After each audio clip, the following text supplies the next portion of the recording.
Hello friends, स्वागत है आपका अपने परिवार अंकित एजुकेशन अड्डा में। आज हम बात करने वाले हैं यूपी बोर्ड क्लास 12th के मैथ के बारे में, जिसमें आज हम चैप्टर नंबर 6 करने वाले हैं। इसमें आज ये हमारा 6वें चैप्टर का पार्ट दूसरा है। इससे पहले हमने पार्ट नंबर 1 6 चैप्टर का कर लिया है। इस वीडियो में हम 5 नंबर का क्वेश्चन करने वाले हैं। 4 क्वेश्चन होंगे, बहुत ही महत्वपूर्ण होंगे, जो आपके एग्जाम में पूछे जाते हैं। आपको भी पता है, वर्धमान और ह्रासमान से संबंधित क्वेश्चन पूछा जाता है। तो 5 नंबर का क्वेश्चन हो सकता है, आप देखिएगा, इम्पोर्टेंट है, यहाँ से बन सकता है प्रश्न। पहला क्वेश्चन है, किस अंतराल में फलन एफ एक्स बराबर एक्स स्क्वायर माइनस का 4x प्लस का 6 वर्धमान है। तो सबसे पहले हमें सॉल्व करना है, तो इसका जो क्वेश्चन दिया है उसको लिखेंगे, सॉल्व करेंगे। तो दिया क्या है, फलन एफ एक्स बराबर एक्स स्क्वायर माइनस का 4x प्लस का 6। अब हमें क्या करना होता है, इसका अवकलन करना होता है। तो एफ डैश एक्स, जो डैश लगाया है, डैश का मतलब है अवकलन करना। तो एफ डैश एक्स कर दिया हमने। तो अवकलन में क्या होता है, ये जो घात होती है वो आगे आती है। तो एक्स स्क्वायर का मतलब आगे आएगा 2x माइनस का 4x का बनेगा 4, और जो -6 है इसका हो जाता है 0, क्योंकि कोई भी नंबर हो उसका अवकलन 0 होता है। तो एफ डैश एक्स का जो मान है वो 2x माइनस का 4 आ जाएगा। ठीक, अब आपको याद रखना है वर्धमान फलन के लिए क्या करना है। वर्धमान फलन के लिए तो आपको याद रखना है, यहाँ पर लिखना है वर्धमान फलन के लिए। अगर आपका वर्धमान लिखा हो चाहे ह्रासमान लिखा हो, सभी के लिए यही कॉमन होगा। एफ डैश एक्स जो है वो ग्रेटर देन होना चाहिए और इक्वल भी होना, या तो ग्रेटर देन हो या इक्वल हो, किसके, 0 के। यानी कि इस अवकलन का जो मान है वो इससे बड़ा होना चाहिए और बराबर होना चाहिए, तब हमारा फलन वर्धमान आएगा, नहीं तो ह्रासमान आएगा। तो एफ डैश एक्स का मान कितना है, 2x माइनस का 4, 0। अब पक्षांतर कर देंगे इसमें हम, तो यहाँ से क्या करेंगे, 2 कॉमन ले लेंगे। ठीक है, तो x माइनस 4, 0, 2 से भाग कर देंगे तो x माइनस 4, 0। तो जो x का जो मान आएगा वो x 4 आ जाएगा। ठीक है, सॉरी, ये होगा x 2 दूना 4, 2 होगा, यहाँ पर ये 2 बनेगा। ठीक, यहाँ पर 2।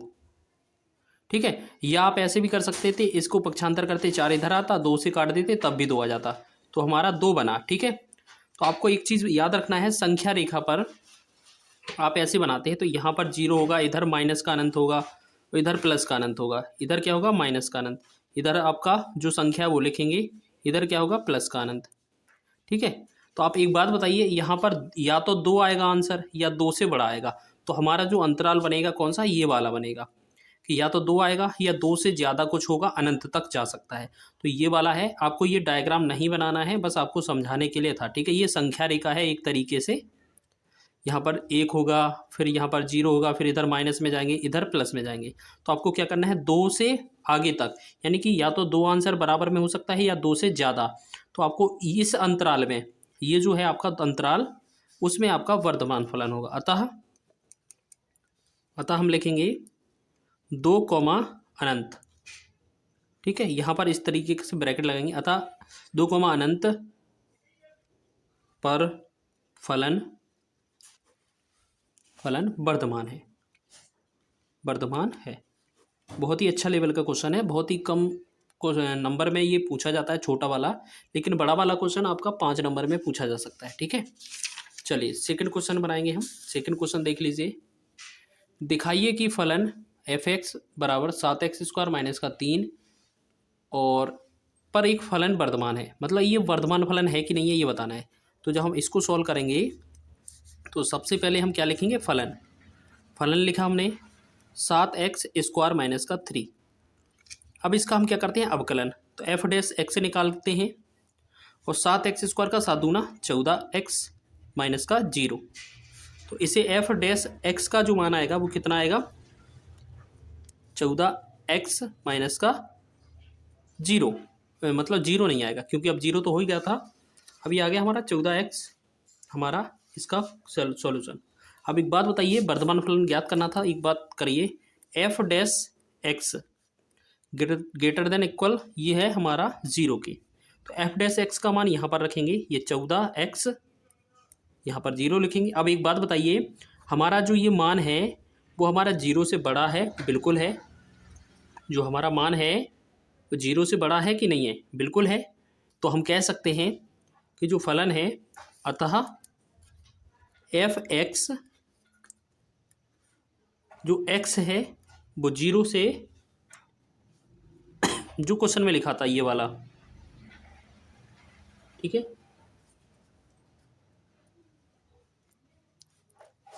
जो ऐसा है 0, ये ठीक है। यहाँ पर ग्रेटर देन था x का मान, तो इसके लिए क्या होगा, फलन वर्धमान है। तो हम इसे ऐसा लिखते हैं, अतः ऐसा लिख देते हैं, इसे ऐसा लिखेंगे, देखो, अतः फलन वर्धमान है, अतः फलन वर्धमान है। यह हम ऐसे लिखेंगे, अतः फलन x जो हमारा क्वेश्चन में दिया था, x ग्रेटर देन 0 पर फलन वर्धमान है, ठीक है। तो ये भी आपका आंसर हो जाएगा, ठीक है। दूसरा क्वेश्चन हो गया। अब तीसरा क्वेश्चन बनाइएगा।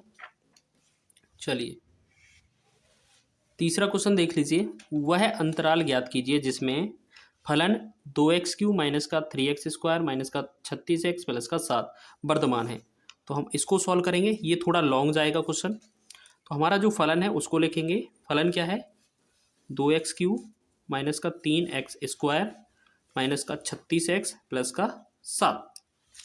फिर हम इसका अवकलन करेंगे, एफ डैश एक्स, 2 तिया 6, 6x² माइनस 3 दूना 6x और माइनस का 36 और प्लस का 0, ये हमारा अवकलन हो गया, ठीक है। एफ डैश एक्स जो मान आया वो हमारा 6x² माइनस का 6x माइनस का 36, ठीक। अब हम क्या कर सकते हैं, इसमें हम एक चीज़ और कर सकते हैं, एफ डैश एक्स का जो मान है हम इसमें 6 कॉमन ले सकते हैं। तो x² माइनस का x माइनस का 6। अब ये होगा वर्धमान फलन के लिए हम क्या करते हैं, वही वर्धमान फलन के लिए, वर्धमान फलन के लिए निकालेंगे तो जो हमारा एफ डैश एक्स होना चाहिए वो उससे बड़ा या बराबर होना चाहिए 0 के। तो इस पर हम ये वाला मान लिख देंगे, 6x² माइनस का x माइनस का 6, 0।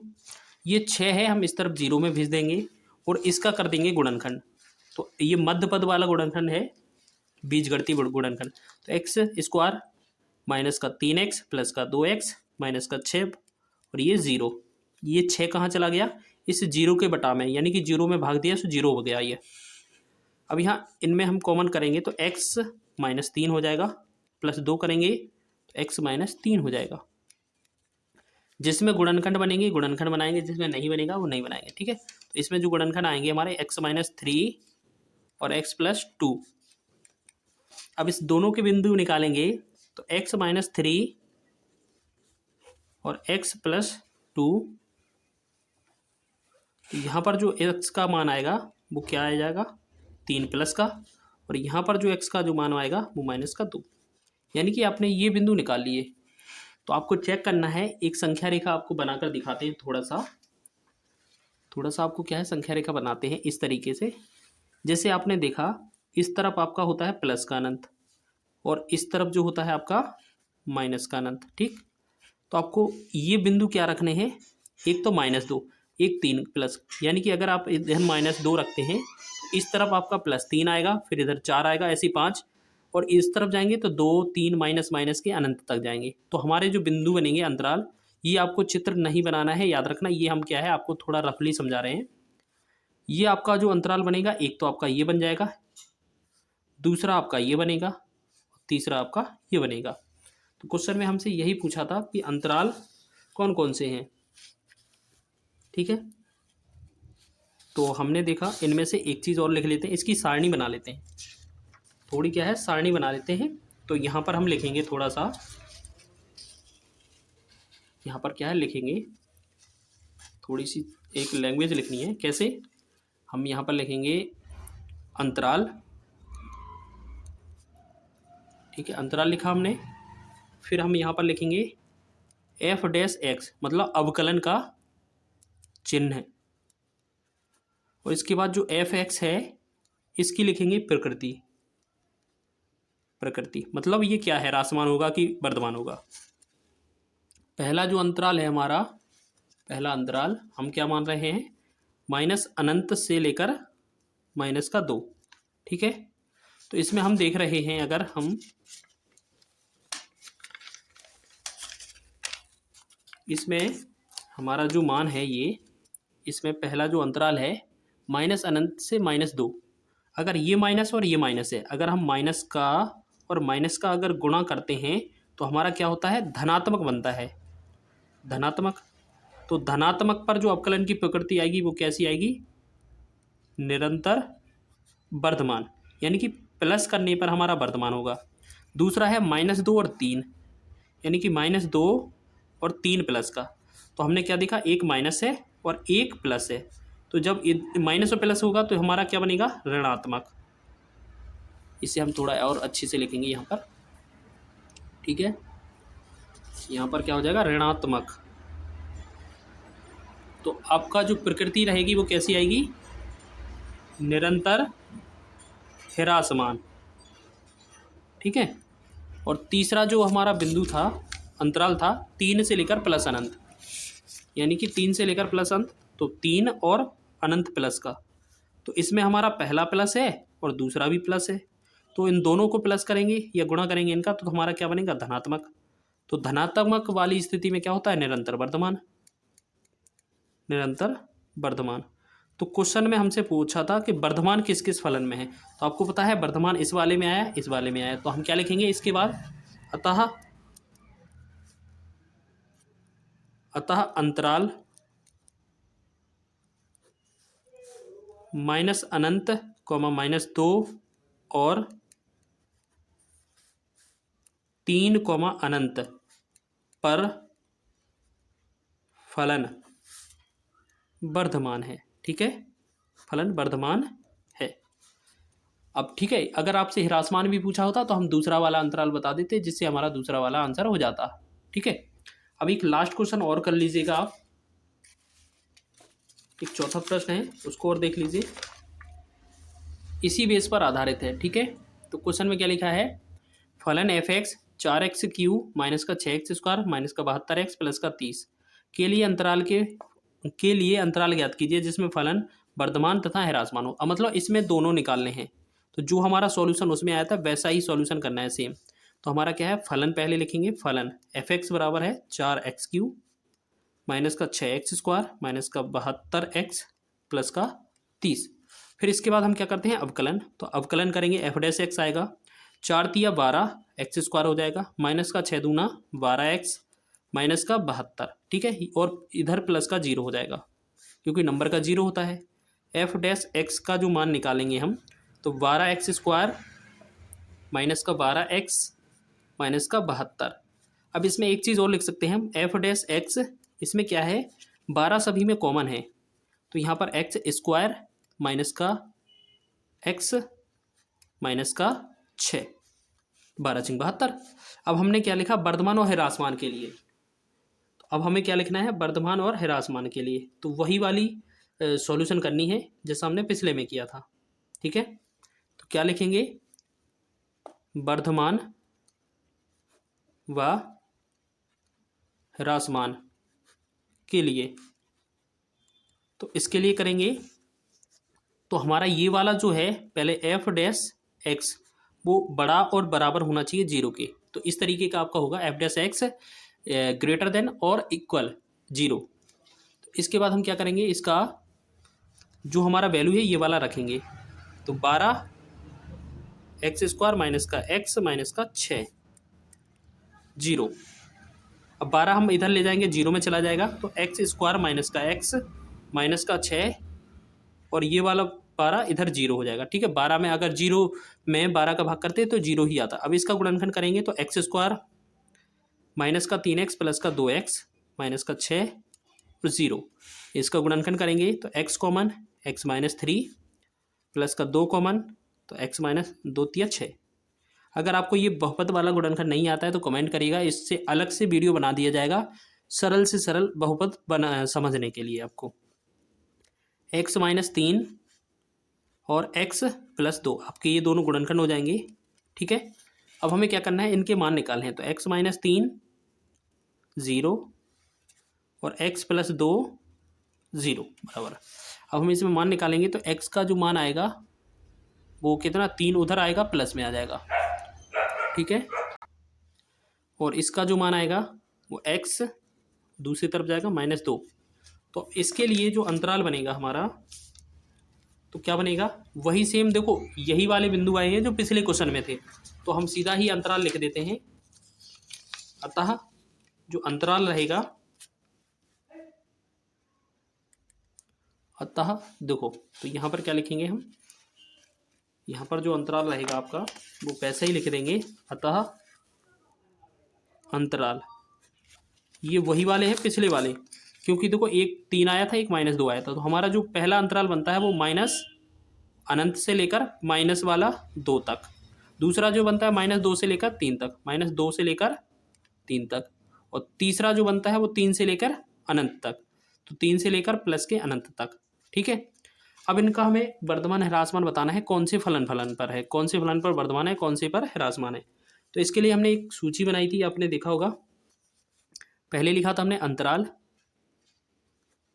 दूसरा लिखा था हमने एफ डैश एक्स का चिन्ह, और तीसरी हमने लिखा था एफ एक्स की प्रकृति। ठीक है, ये 3 चीज़ें हमने लिखी थी। फिर हम क्या करेंगे, इसमें पहला अंतराल लेंगे माइनस का अनंत और -2। ये क्या है, पहले ही वाला ही आंसर आएगा सेम, क्योंकि अंतराल भी वही है, तो पहला माइनस और दूसरा माइनस, इन दोनों का गुणा होगा तो ये क्या हो जाएगा, धनात्मक। और धनात्मक अगर होता है तो हमारा जो फलन होता है वो एफ एक्स की जो प्रकृति होती है वो कैसी होती है, निरंतर वर्धमान, निरंतर वर्धमान, यानी कि ये वर्धमान फलन निकलेगा इस वाले अंतराल पर। दूसरा है -2, 3, तो पहला माइनस था और दूसरा प्लस था, इन दोनों का गुणा करते हैं तो क्या आता है, ऋणात्मक। जब ऋणात्मक आएगा तो हमारा क्या हो जाएगा, ह्रासमान, निरंतर ह्रासमान। ठीक है, और तीसरा है 3, अनंत। अब 3, अनंत अगर हमने लिया है तो दोनों प्लस है, पहला प्लस है और दूसरा प्लस है। अब इन दोनों का गुणा करेंगे तो ये भी धनात्मक बनेगा पहले जैसा। जब ये धनात्मक बनेगा तो हम कह सकते हैं जो फलन है वो वर्धमान है, तो निरंतर वर्धमान है। ठीक है, तो हम क्या कह सकते हैं यहाँ पर, अतः